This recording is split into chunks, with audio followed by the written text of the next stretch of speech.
Hi, I'm Kim Garcia, Programming and Production Associate at NewFest, and we're so thankful to have you join us for an exclusive Q&A after watching the advanced screening of episodes 7 and 8 of the wonderful season 2 of Gentleman Jack. And, I'd love to introduce our guest moderator, senior editor at Autostraddle, Heather Hogan. Hi. Thank you so much. I'm Heather Hogan from Autostraddle, and I just want to thank HBO and NewFest for hosting this conversation. Really excited to have with me today Lydia Leonard, who plays Mariana on Gentleman Jack, and Stella Mertz, who is a producer on the show. Thank you so much for being here. I am a super fan. I own a top hat now. Not before, but now I do. Let's jump right in. So we are 2 seasons into this show and several years because of COVID. I'd love to hear how the fan response has been to the show and how you've experienced it and whether or not it has surprised you. Lydia, I'll let you ask that because you probably get a bit more direct fan response than me, weirdly. Well, I mean, I definitely get more fan response for Gentleman Jack than anything else I've done in my career. It's a genuinely really heartwarming and inspiring and humbling because they're such passionate fans, and it's wonderful to be part of a show that clearly means a lot to people, as does Anne Lister, of course, and the true story as well. It's literally the only reason I stay on social media. I think these lovely messages from people who like Gentleman Jack. So thank you. Has it surprised you, the response? I suppose because, like I said, it's not totally, well, in my experience, normal response to other shows, but it doesn't surprise me because Anne Lister, has bowled me over and inspired me as well. So, and Sally's writing is always brilliant, and just particularly the alchemy of her writing and Saran being so extraordinary. So no, at the time that you're in something really special. It's not like, oh gosh, so that has not been a surprise. Right. It surprised me the range of people who've responded to it so passionately because it's not just women, it's not just gay women. It's a show that so many different people seem to respond quite strongly to, and feel a kinship with the characters. So I that surprised me. I knew when we were making the first series that certain people were going to absolutely love it, but I was surprised that it was really embraced as a mainstream show. Right. Yeah. That's awesome. Lydia, you mentioned Sally's writing, and you bring that to life in just an amazing way. I've loved Mariana's journey in season 2, and I think we talk a lot in film criticism about there not being a lot of roles for women that are really layered and complicated, and Mariana is a very complicated character, and she could be one-dimensional. She could be a homewrecker, or she could be really sort of pathetic, but you bring her to life in such a beautiful way that you make me feel so many things when I'm watching. Can you talk a little bit about bringing the fullness of that character, to life? Well, thank you. That's very, very kind. It really is the writing, but it's also, in season 1, it's a relatively small part of the the story, but I just thought it was so perfectly written and very much resonated with me. I think a lot of us would have been there when if you're breaking up with someone and regretting it when they move on with someone else, and I just found it so heartbreaking because it's very hard to grieve when you're the person who's made those choices. But obviously Mariana had very limited choices, but and I just thought Sally told that exactly that very human part of lots of people's experience so beautifully, and that the tragedy of a life led through by worldly choices as opposed to following love, like as of course Anne Lister does so bravely and inspiringly. But actually, we're not all Anne Lister. That's why Anne Lister is so extraordinary and has Sally Wainwright writing TV shows about her. A lot of us are. The Mariana story is very relatable to me, and so I'm glad. Yeah, but then, and of course, as you said, there's the fun bits where she's manipulative and doesn't always behave her best in her hurt, and there's a lot of humour that comes from that. But sometimes get protective when thinking when she's people sort of think of her too villainously, and I don't think that's how Sally meant her to be completely. I mean, it's fun playing with that, but I think that's just it's sort of a thin thread of, as you say, a very interesting, complex woman, and it's a pleasure to play. But it is all in the writing. Sure, and as you said, what we are learning more in season 2 is that Mariana, sure, she made her choices, but her choices were so limited. She didn't have the financial backing that Ann Lister has, that Ann Walker has. So it really limited her in what was available for her at the time.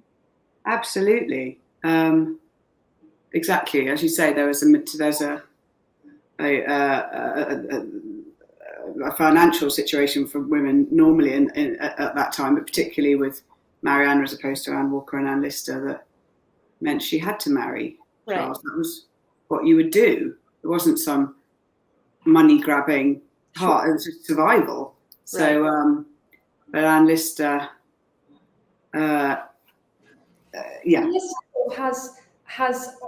It's not just about her having the courage to be with another woman. It's about her having this amazing genius. And I'm not saying Mariana's not also a genius in her own way, a genius manipulator and charmer, but Ann Lister has so much, she's such a polymath and has so many different paths that she pursues.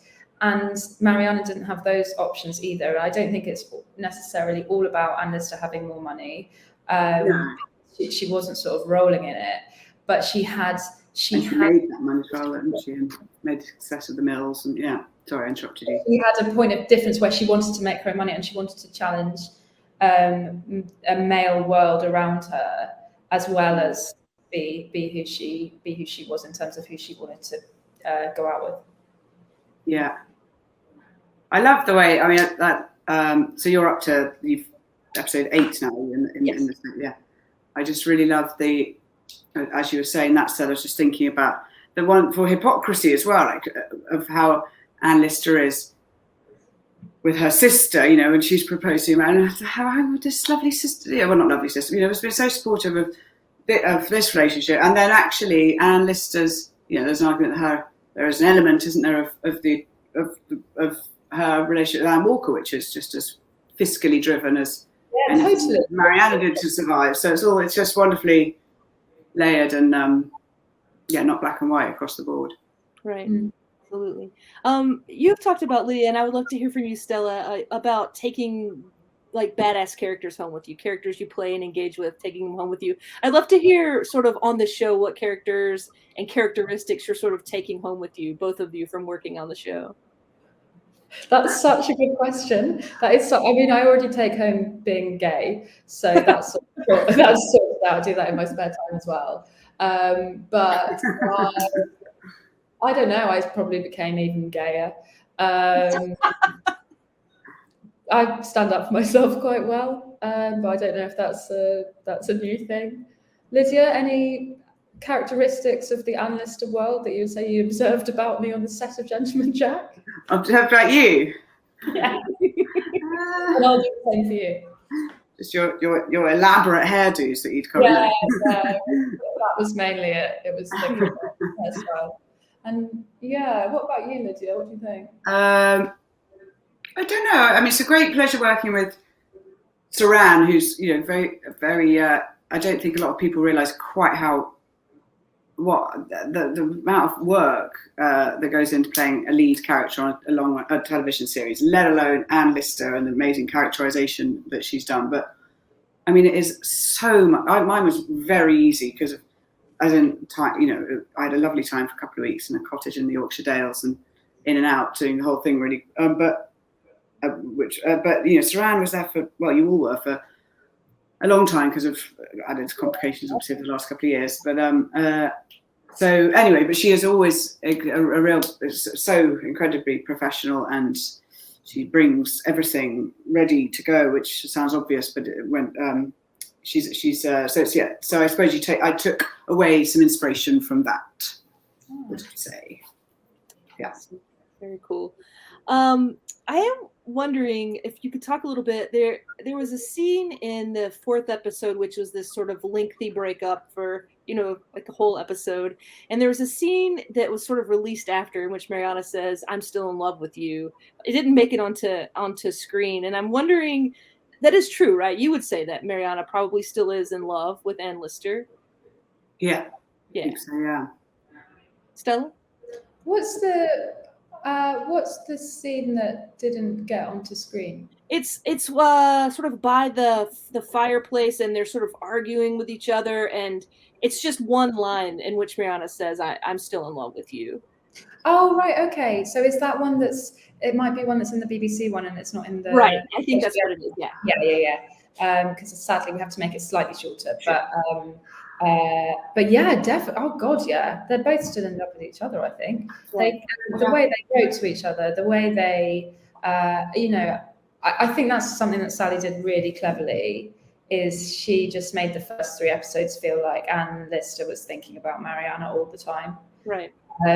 Not all the time, but she was there at the back of her mind. I think you definitely get that. I think that's you get a sense of that when you read Ann Lister's diary. Mariana will crop up again and again, and after this as well. Right.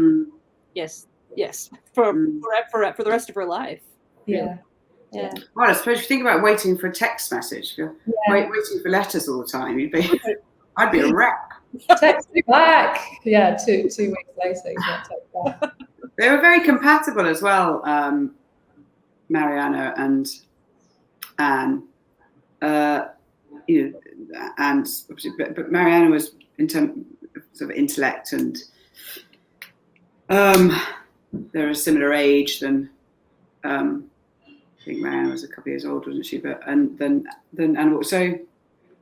so yes, that, and I think, I mean, I have to admit, I have not read all the diaries. Stella probably has. I bought them all on my Kindle, but I just dip in that. So but anyway, they continued to be very close friends until she died, didn't they? So can you talk about, both of you? Can you talk about some of the most memorable scenes for you working on the show?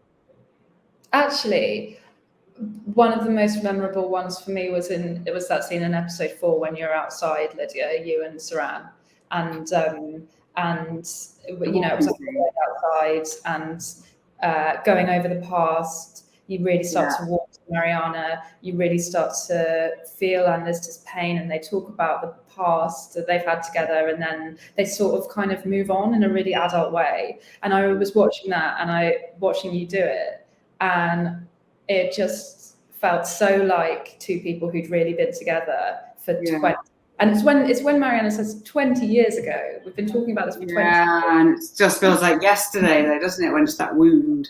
Yeah, that was like stepping back in time and watching 2 people talking to each other. And I think it's an amazing experience making Gentleman Jack, because those people are real. And Sally puts in verbatim lines and little references to things that you get when you've read it 5 times or watched it 5 times. And that was an amazing scene to watch you 2 act it. It was like spine tingling.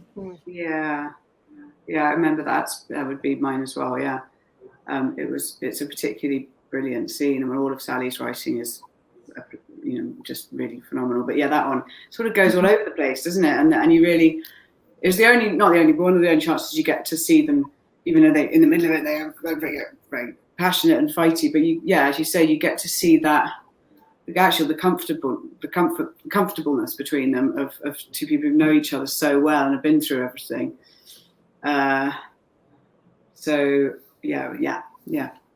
nice. Lydia, you got to do a little comedic acting as well in this season. The scene where you are reading a letter from Anne Walker, you're sort of mocking and stumbling over her, and then you look at the camera as Anne's reading the letter. Definitely a standout moment from the whole series for me. I've watched it several times. It's so funny. It's just in the midst of all that heartbreak and agonizing and trying to get the truth across, that like little bit of pettiness that's there. It's like this is like the original lesbian breakup. It took 20 years. We got back together, back and forth, and that was there. Can you talk a little bit about that? Just adding that humor into it as well, into the heartbreak.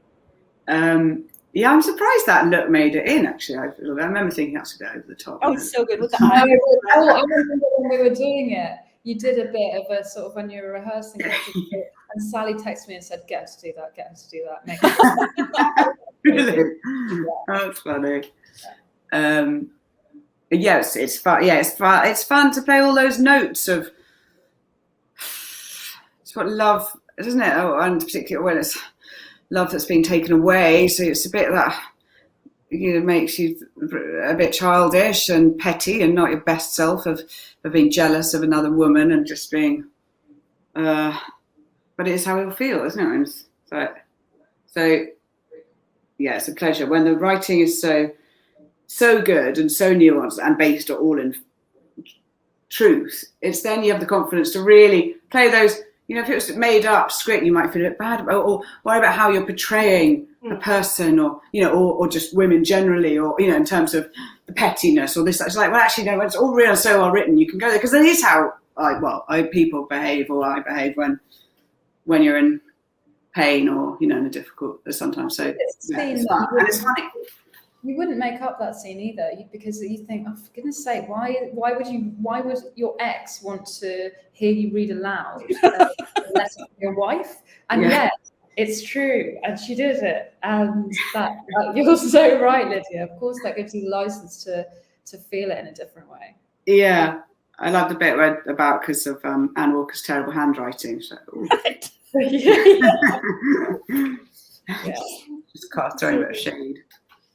I saw a video on your Instagram of you getting ready, getting into costume. It seemed like it took a very long time. How long does it take you to get ready for that? For the whole Mariana get up? Gosh, well, Sue, isn't she? They're so good. The hair and makeup team on Gentleman Jack, and of course different department with the costumes. So it's all, so much of the work's done for you when beautiful, beautiful things, but actually quicker than you'd think because they've got it down. And they've been doing, like I said, I pop in not for relatively short amount of filming time. So they've been doing countless other ringlety hairdos on everyone for months before. But they are, it's all real hair, but it's not my hair. It was in season 1 actually, but I'm sure the girls women who are getting it done regularly probably, because it's just the heat, the hair starts breaking off. Yeah, they just so they can pre-curl it, I think.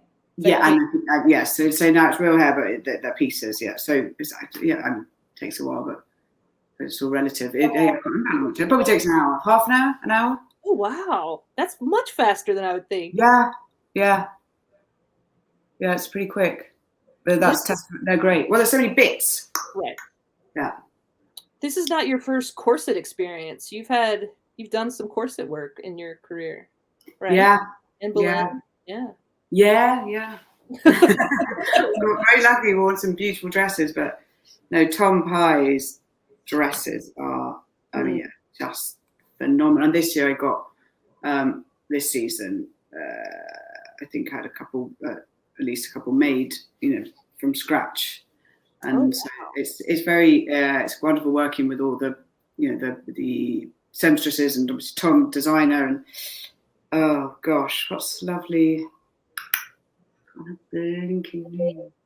Yes, Nadine. Anyway, all the brilliant costume, and being part of that process as well. Right. Well, not part of it, just really being there for their process, so they can do it. But it's great work.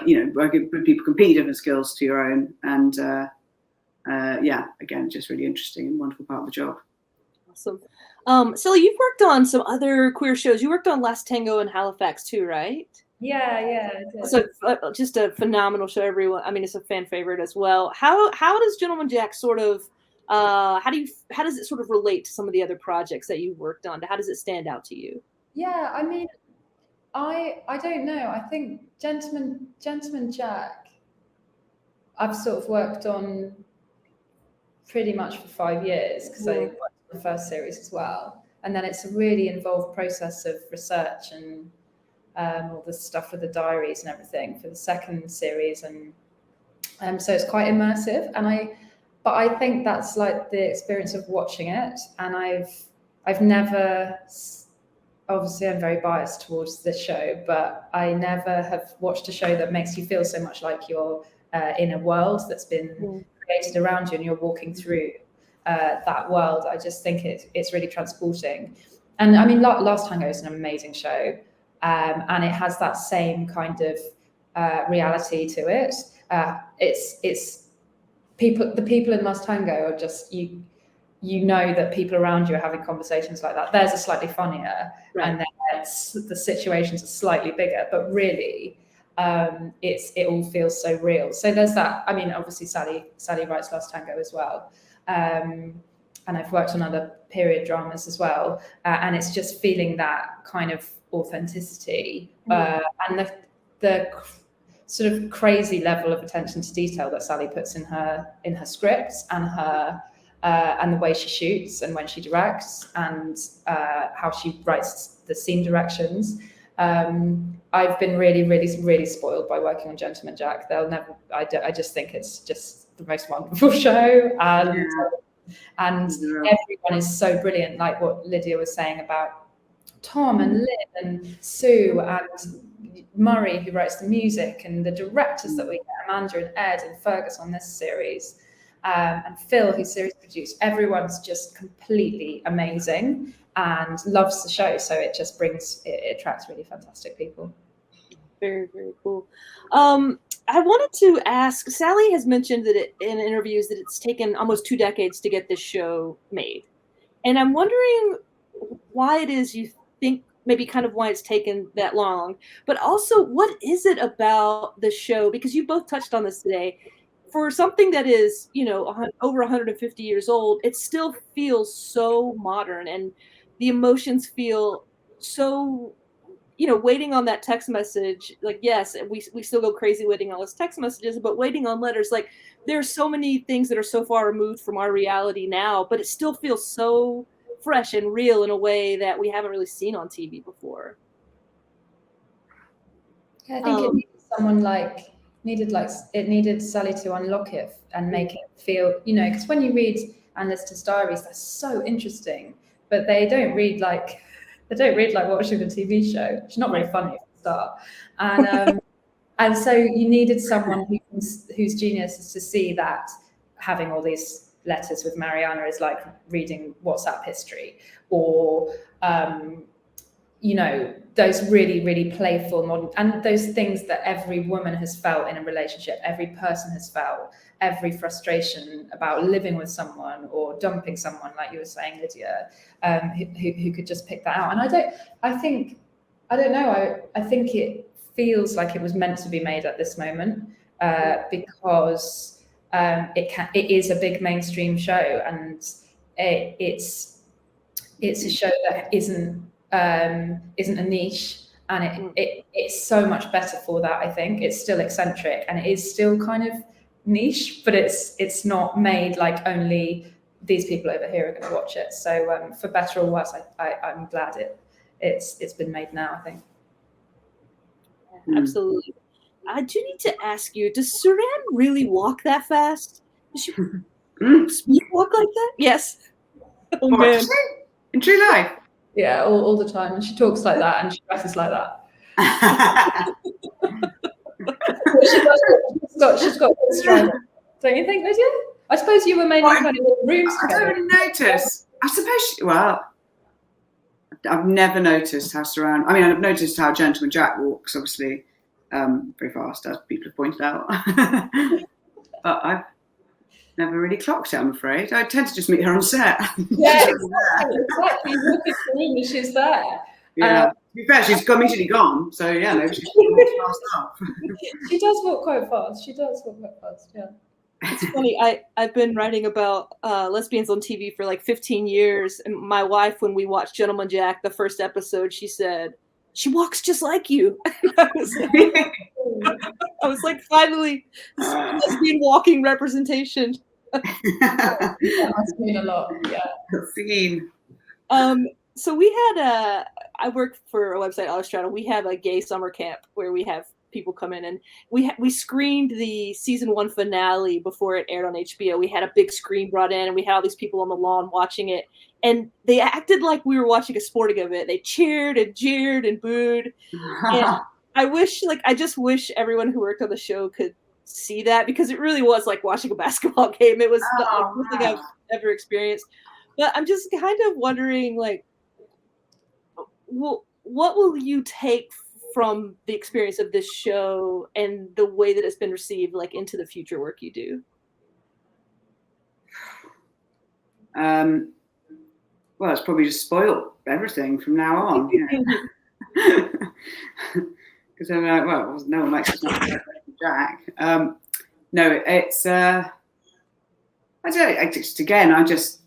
genuinely feel extremely lucky to be part of this lovely show, because it is a very special show for all the reasons we've talked about. But then there's that added thing which happens, the alchemy between an audience and a creation, and that's where another level of enjoyment and magic has happened. So yeah, it's just heartwarming. I know that's a bit saccharine, isn't it? But you know, it's humbling. I think I would take from it that people are really watching, which is amazing, because the things that people pick up on and the details that you think, oh, for God's sake, why am I spending my evening doing this? But people really notice, and that's so fantastic, because you sort of worry that people have one eye on their phone and one eye on the TV, but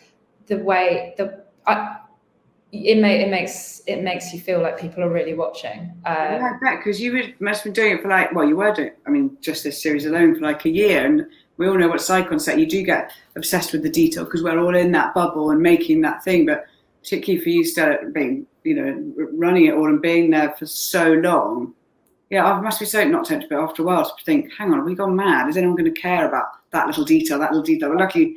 The engagement and attention to detail from everyone, yeah, exactly. Yeah, that was something that I think was good to have had the series 1 experience, because you never forgot people are really watching. So don't fuck it up.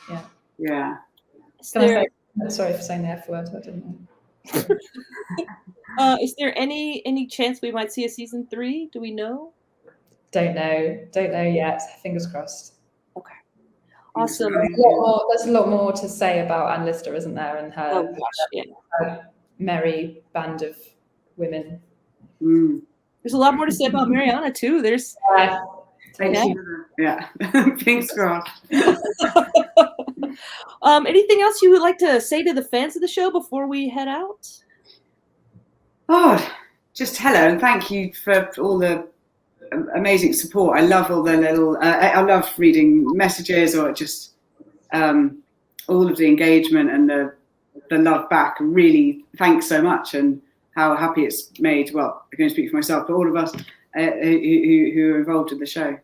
Yeah, it's absolutely amazing. We love it. We really, really love it. And also, I'm basically just a fan of the show, so I'm one of you. I just tell people the nice things in person. So yeah. That's wonderful. Well, Stella and Lydia, thank you so much for being with us. And HBO and NewFest, thank you so much for hosting this panel. And we hope you enjoy the rest of Gentleman Jack Season 2. Thanks. Thank you. Thank you.